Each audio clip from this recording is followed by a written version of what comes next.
Welcome to Grazora Live. We are talking to small business owners who are tired of running on the hamster wheel. They're ready to convert their business from a cage that has them trapped to wings that give them the freedom they want for their life. Brett, what are we talking about today? Well, we're talking about how I hear a lot of small business owners say, I need a better plan.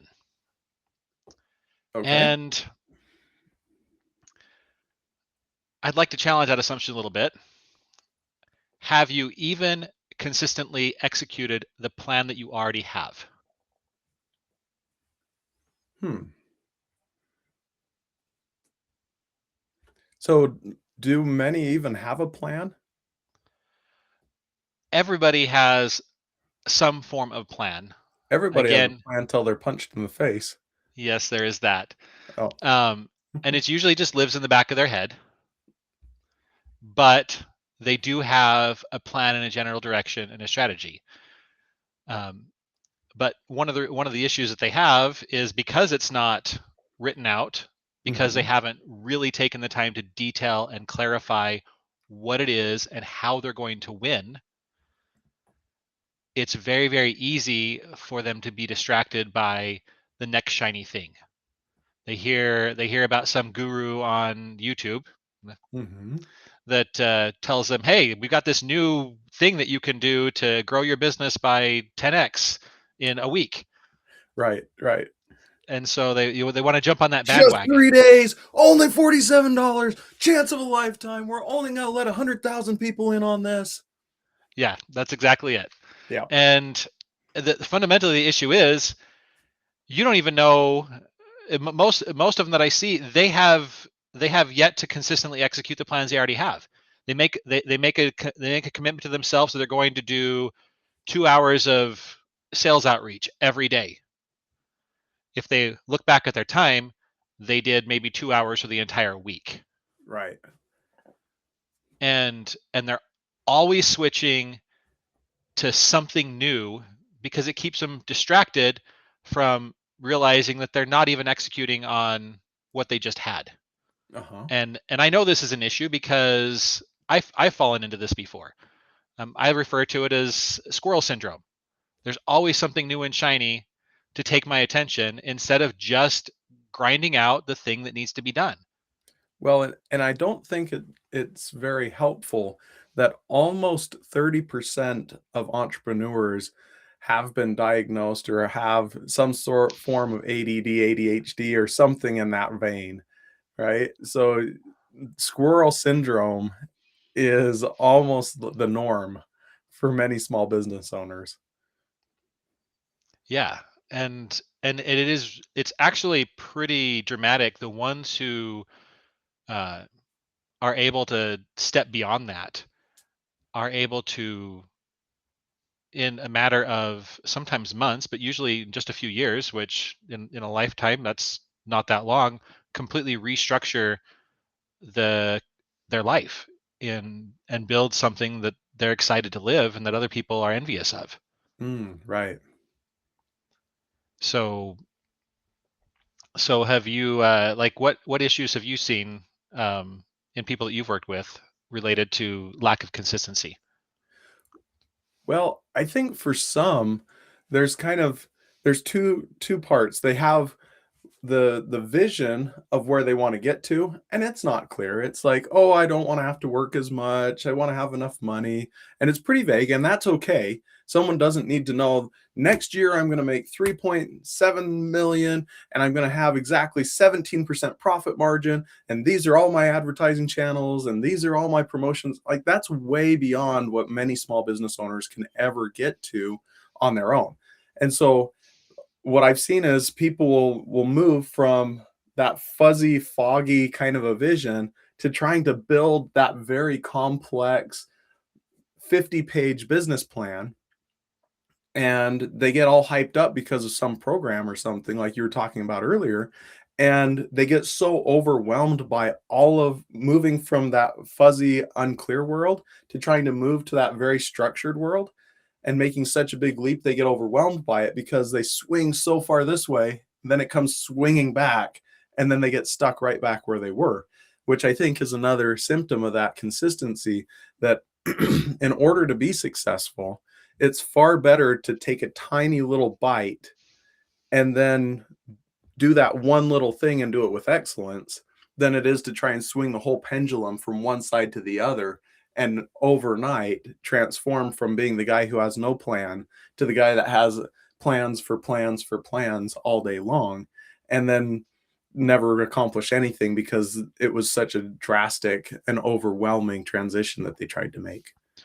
Well, yeah, and that transition, when they do that, they can often tend to lose sight of what's bringing revenue and profit into their business currently, Yeah. and so they'll end up actually burning down what they already have without having a replacement. So they go from give up the revenue to end up with none, Hmm. and it's Yeah, a in that vein, I had a friend that I'm sure anybody who's in the business world has probably heard at one point or another E-Myth Revisited.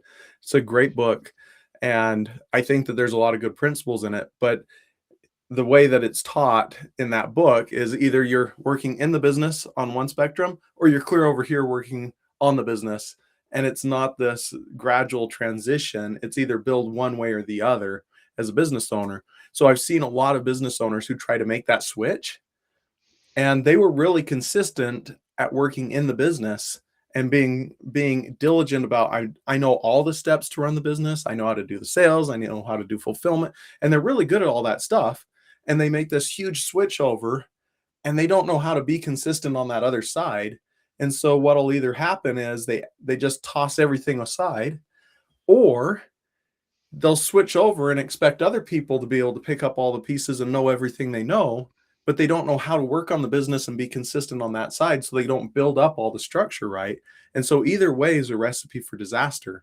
So for me, I think it's better to take very small steps and move gradually. That way you can be going back to that consistent on today, I'm 100% in the business.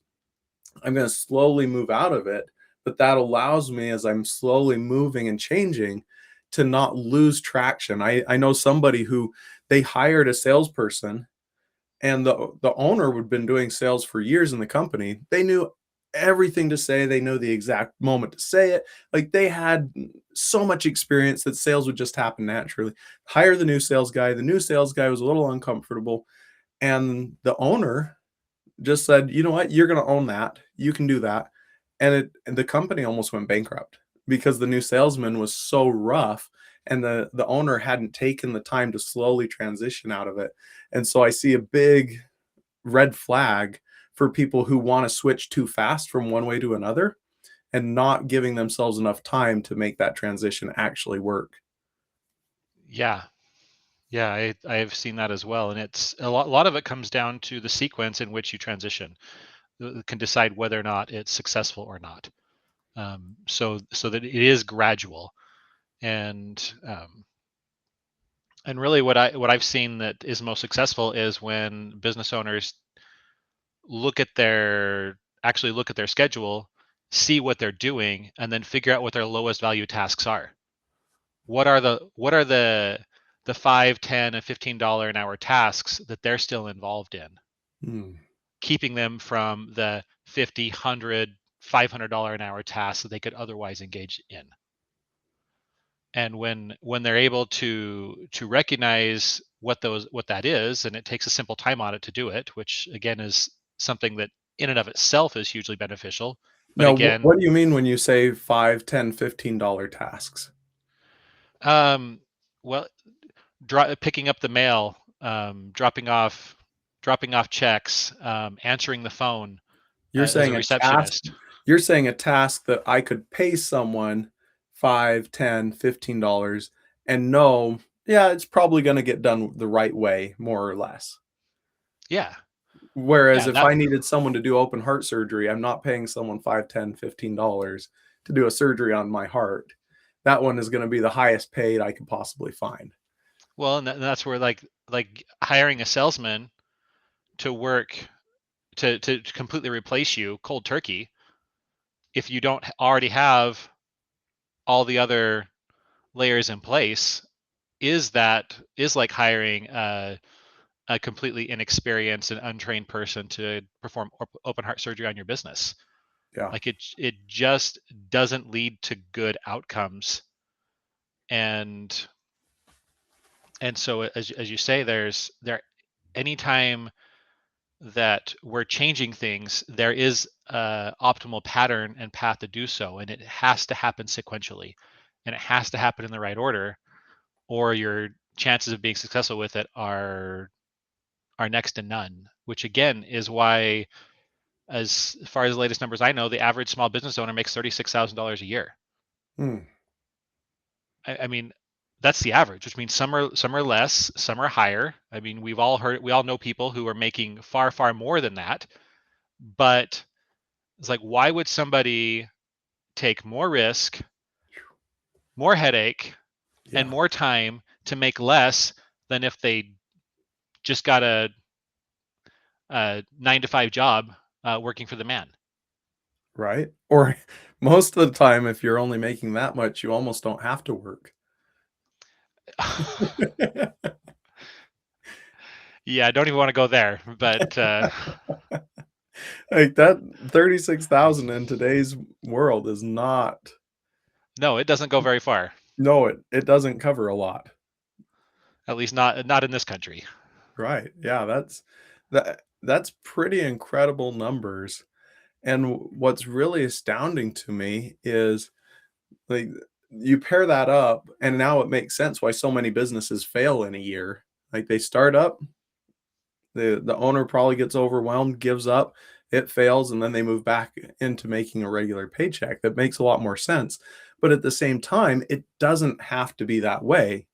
It's it's kind of like, I'm sure everyone's seen either the cartoon or the old movie where the guy's always shooting his gun that he's got in his holster, and all the guy has to do is quit pulling the trigger when the gun's still in the holster, and he won't shoot himself. If he takes the gun out first, aims first, and then pulls the trigger, it's going to work really well. But so many small business owners don't realize, oh, I pull the trigger after the gun's pointed where I want to, and they're shooting themselves in the foot all day long, and they get tired and they're like, ah, oh, this hurts so bad. I have to quit. I have to move on. Yeah, and well, the issue though is everybody around them is also shooting themselves in the foot. Most of True. the business owners they know, like that's par for the course. Right. Everybody's just hopping around on one foot, shooting themselves in the foot all day. I mean, I had to go through my business journey a much more difficult way than what looking back than I know was strictly necessary. Like I didn't need to have a lot of the headaches and challenges that I did, even though I read a lot and applied things and went to college and did all of that. Like it's still there was still a lot of issues that with the right mentor, with the right circle around me, I could have completely avoided. Yeah, 100%. And And so, what's astounding to me though is over and over and over seeing business owners who are literally shooting themselves in the foot. Very rarely is it purely an intellectual type of a problem that they're facing. It's not something that I could walk into. You mentioned you going to college. It's not something I'd walk into the college and they'd say, "Oh, you dummy. It's not 2 plus 2 is 5. 2 plus 2 is 4." It's not that kind of a problem that these business owners are facing that causes themselves all that pain. Usually there's a lack of understanding, but there's some misperceptions that have them thinking that they have to keep that cage around them. And it's almost as much of an emotional problem as it is an intellectual problem.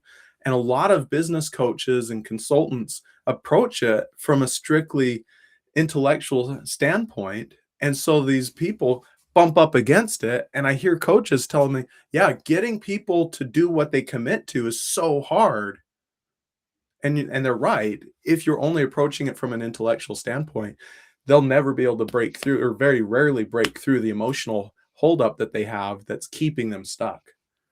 yeah, and it is that pairing of that emotion and intellect that creates those limiting beliefs that keep people stuck. And when everybody around you has the same limiting beliefs, we don't even think to question whether or not those beliefs are valid.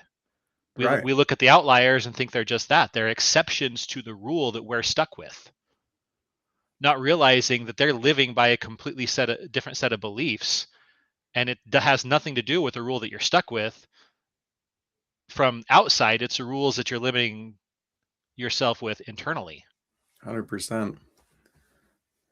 And Yeah, so, I met I met someone and they were like, "Oh yeah, my buddy, everything they touch turns to gold. They have the Midas touch." And that was their explanation for how someone was successful in business is, "Oh no, they just have the Midas touch." it's automatic. It's out of their control. Yep. They can't help but be successful. Yep. Yep. Exactly. And I wish I was like that guy. And you're like, well, But there's a formula. Do exactly what he does. and that ultimately is the truth of the matter. Is like the people there are many people who are able to do that, and they do have the Midas touch. What they do, I know it doesn't come effortless, but it does come easier than somebody who has limiting beliefs thinks it could. Like Yeah.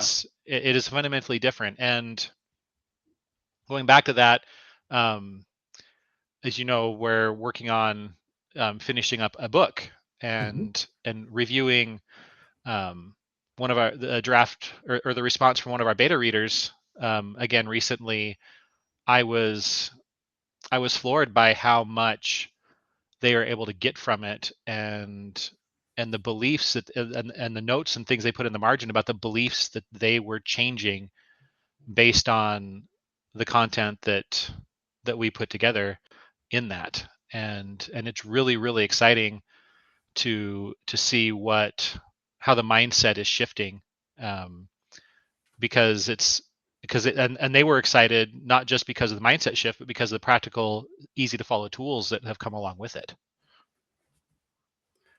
Right. Yeah, I've got someone else that keeps coming to my mind, and he's been very good about becoming consistent. But the way he does it is he says, I can only afford to have one goal at a time. That's it. And he says, everything I do the entire time that I'm awake is either he asks himself, is this activity bringing me closer to that goal or not closer to that goal? And that's his filter. He's like, I can't handle more than one goal. I can't do more than one thing. And he has one big goal he's chasing. He's like, this is the only way I've found that I can be successful in life. Now, he has a bunch of limiting beliefs, like the idea that he can only do one thing or that he can't be successful and chase two different things in life. But for him, that's how he's been able to figure out how to be consistent is just have that one thing, and then everything has to pass through the same filter. Is this moving me closer? Not moving me closer.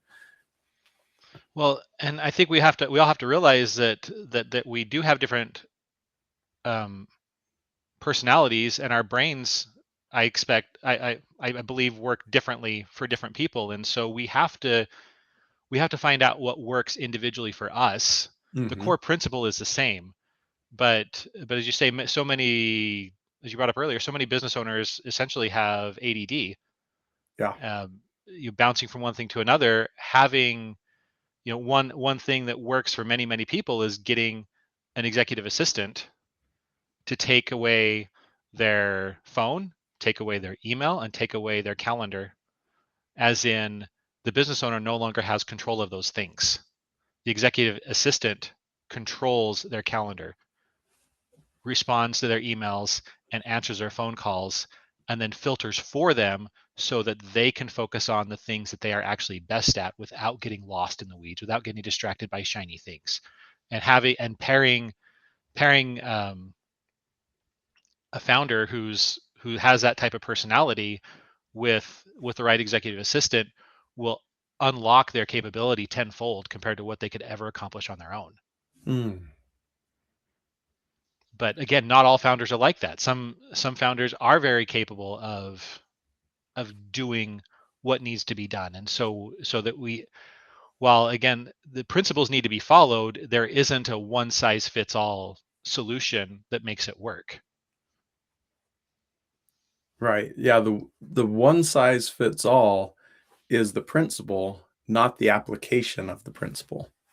Yes. Yeah. And that's been really, really exciting as I know as you've been working with and coaching some of the people that you meet and interact with, that you're able to get that through to them and help them have breakthroughs that they didn't even know were possible, because you're Right. you're able to teach them the principle and then show them the individual application for their situation.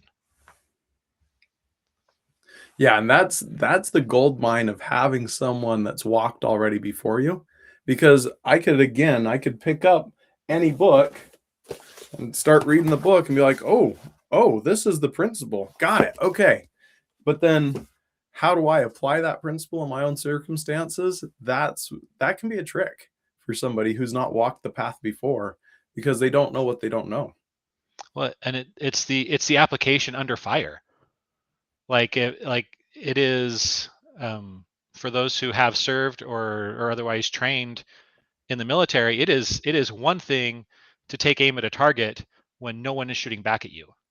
It is a completely different animal when when there's fire flying both directions, and it takes a different mindset to be able to handle that. And that is the situation that business owners are dealing with anytime they try and implement something new, on their own especially. Is it's not just implementing the thing new, it's dealing with all the current fires and everything that they already have on their plate. And unless they find oftentimes unless they find a deep well of capability, whatever you might want to call that, or they are finally get to a point to where they're willing to reach out and get some help, it it tends to not go very well for them, at least not quickly. Right. Absolutely. So what's been your experience in business that allows someone to move from the squirrel mode out of squirrel mode? It's for me, it comes down to realizing what the cost of those of constant change of focus is. Uh-huh. um, and there's a great book called The Compound Effect that illustrates that very well. But fundamentally, if you if you're always switching to something new, you're always starting fresh. If you're always trying a new strategy, you're always starting fresh. You're not iterating. You're not making what you have better. And you never can you don't get the momentum that you need to get the compounding effects and actually achieve hockey stick growth. I mean, there's a reason that we probably all heard that term hockey stick curve, where it's pretty flat before it has a sudden rise. And that tends to be, in my experience, what really happens in most cases, which is why it's so hard for somebody who hasn't yet reached that near vertical growth to understand what's really going on.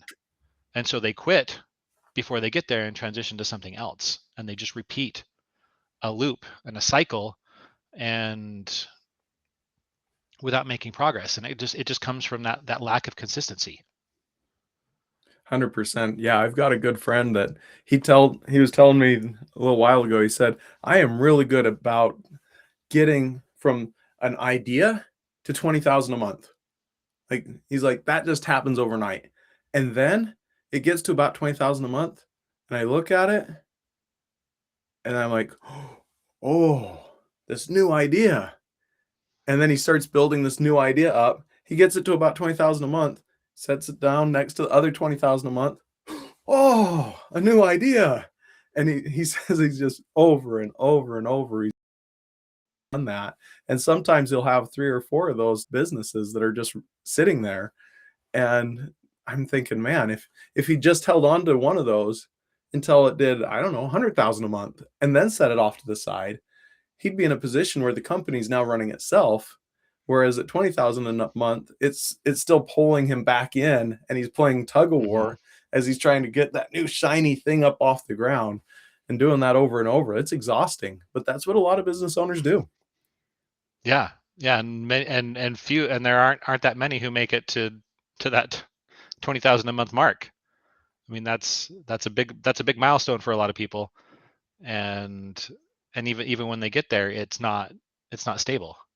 Right. Yeah, I know another guy who's told me, "Yeah, I've got 8 businesses I'm running simultaneously." And he was saying it like he was proud of himself. And I thought, "Oh, I'm exhausted just thinking about running on 8 different hamster wheels instead of just running in one." Well, and I realize that I've been in that same boat, running four businesses simultaneously, and doing really well with each one. But at the end of the day, looking back at it, like if I had just focused on any one of them, I could have grown it to be bigger than all of them put together. Mm, right. But because my focus was, or because I didn't have focus, my attention was split Yep. multiple different directions. I wasn't able to put in the effort and energy that it takes to overcome the hurdles necessary to get to a next level of growth. So if we were to summarize everything we just talked about in the next minute or two, what would be your summary and advice? Write down your plan, stick with it long enough to prove whether or not it works. And if it's not working, instead of switching to a whole new plan, iterate. Like most anything that you attempt can be made to work. You don't need to switch to something completely different.